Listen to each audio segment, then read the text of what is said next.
Experiment 6, Chemical Reaction Types and Their Equations. In this video, we will be going over the 5 main types of reactions and their generalized equations.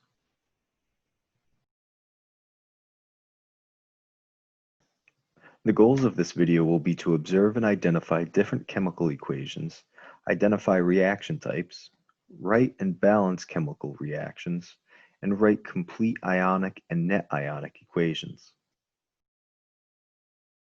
Chemical reaction types and balanced equations. Chemical reactions are how atoms in the reactants interact to produce different products.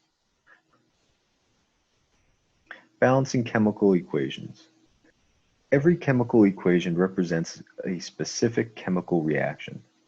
Chemical equations identify the reactants, the substances that interact together, and the products, new substances that are formed as a result of that interaction. They are separated by an arrow which indicates a reaction has taken place and the direction of the reaction. For an equation to be correct, it must be balanced.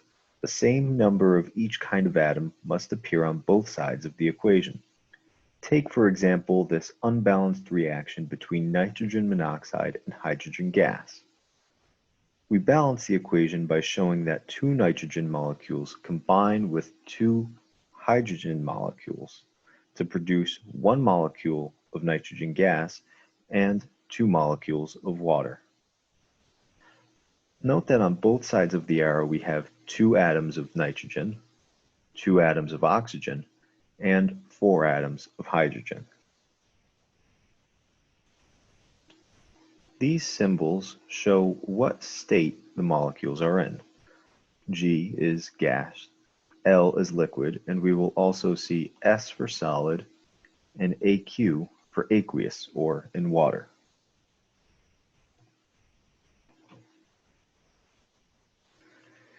When we study chemical reactions, chemists at the simplest level classify reactions into 5 types: combination, decomposition, single displacement, double displacement, and combustion.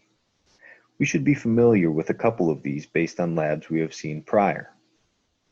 In this lab, we're going to explore some of the driving forces behind chemical reactions, particularly double displacement reactions, and one of the ways we know a chemical reaction is occurring.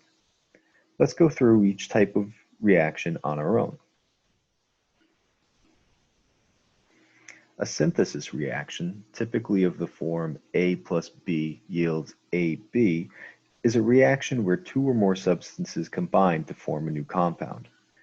Here is the synthesis of sodium chloride, or table salt, from solid sodium and chlorine gas.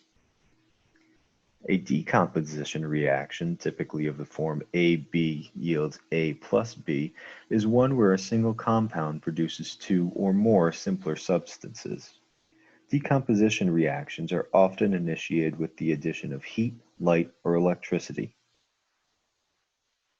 Here is the decomposition reaction of hydrogen peroxide, catalyzed by light, into water and oxygen. This is the reason why when you buy hydrogen peroxide, it comes in a dark brown bottle. Next are single displacement reactions, which typically have the reaction scheme AB plus C yields AC plus B, where one element replaces a similar element in the compound. These reactions are usually the result of a redox reaction, where one element gains electrons and another loses electrons, resulting in an ion being displaced by an elemental form of a reacting element. This single displacement reaction here shows how solid silver tarnishes from its reaction with hydrogen sulfide to form silver sulfide and hydrogen gas. Next are double displacement reactions, which are of the form AB plus CD yields AD plus CB, where ions of 2 compounds are exchanged. Double displacement reactions often form a precipitate, insoluble gas, or a molecular compound like water. This reaction shows the precipitation of silver chloride from sodium chloride and silver nitrate. The ions involved in this reaction are Ag plus aqueous, NO3 minus, Na plus, and Cl minus. When going from the products to reactants, we can see how the products switch what ions they were bonded to in the reactants. The silver ion was bonded to the nitrate ion, but in the products it's bonded to the chlorine ion. Similarly, the sodium ion was bonded to the chloride ion, but in the products it's bonded to the nitrate ion.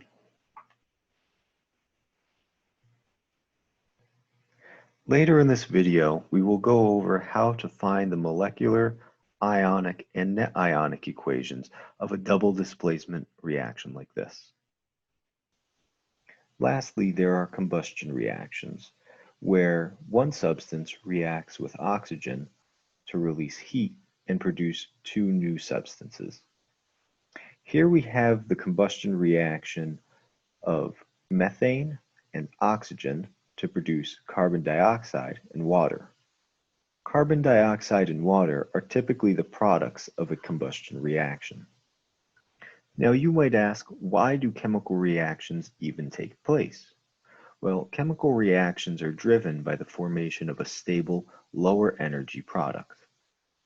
Next, we will cover three driving forces for reactions that occur in aqueous solutions: formation of a precipitate, neutralization reactions, and oxidation-reduction reactions.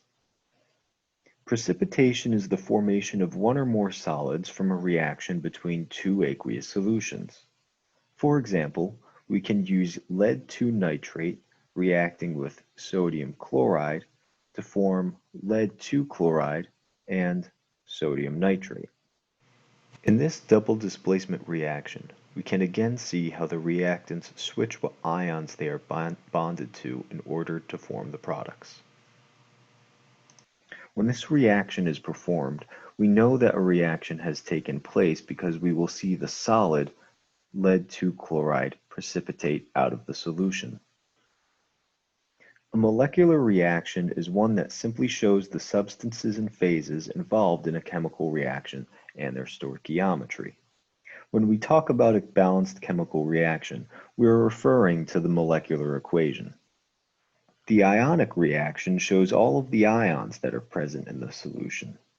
If you think about taking the starting materials, lead-2 nitrate and sodium chloride, and mixing them in a beaker, what ions will be present? We know that lead-2 nitrate is an ionic compound, so it will break apart into its two ions in solution.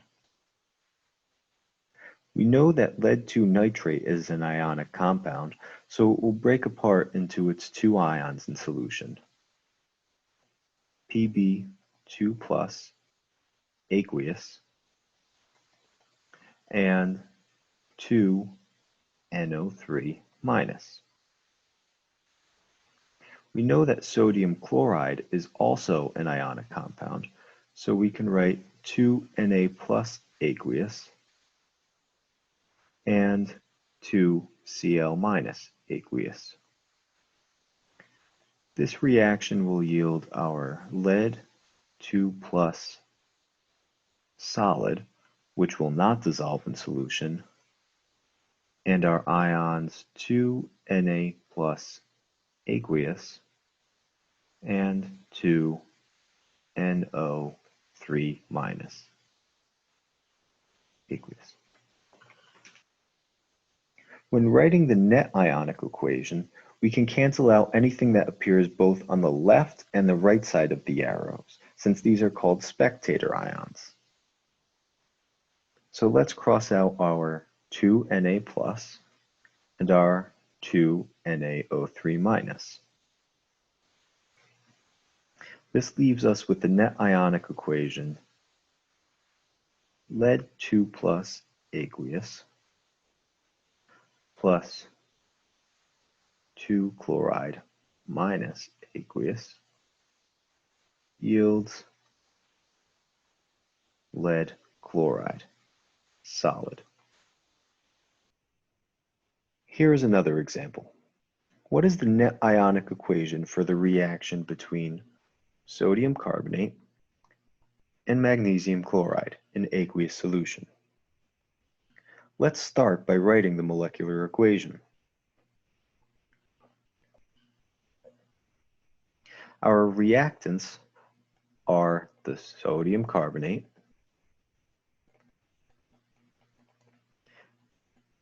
and the magnesium chloride.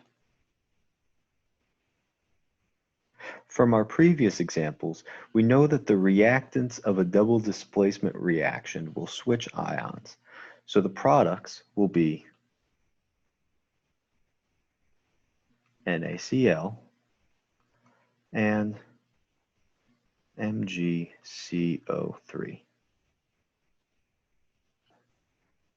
Since we know that NaCl dissolves in water, we can say that it is aqueous, and since we know that this is a precipitation reaction, it's safe to assume that magnesium carbonate will be our solid. Now all that's left is to balance the molecular equation. We can see that there are 2 sodium ions for every 1 carbonate ion and 2 chloride ions for every 1 magnesium ion. That means that there will be 2 molecules of sodium chloride that form for every 1 molecule of magnesium carbonate. Now let's write the ionic equation. The reactants will be our 2 sodium ions plus our 1 carbonate ion plus our 1 magnesium ion and our 2 chloride ions. Our products will be the solid magnesium carbonate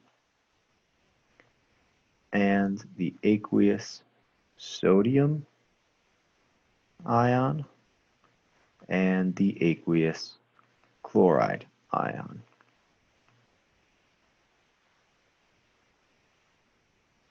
From here, we can cancel out our spectator ions, which are sodium and chloride. This shows that the net ionic equation will be magnesium 2 plus carbonate 2 minus yields solid magnesium carbonate.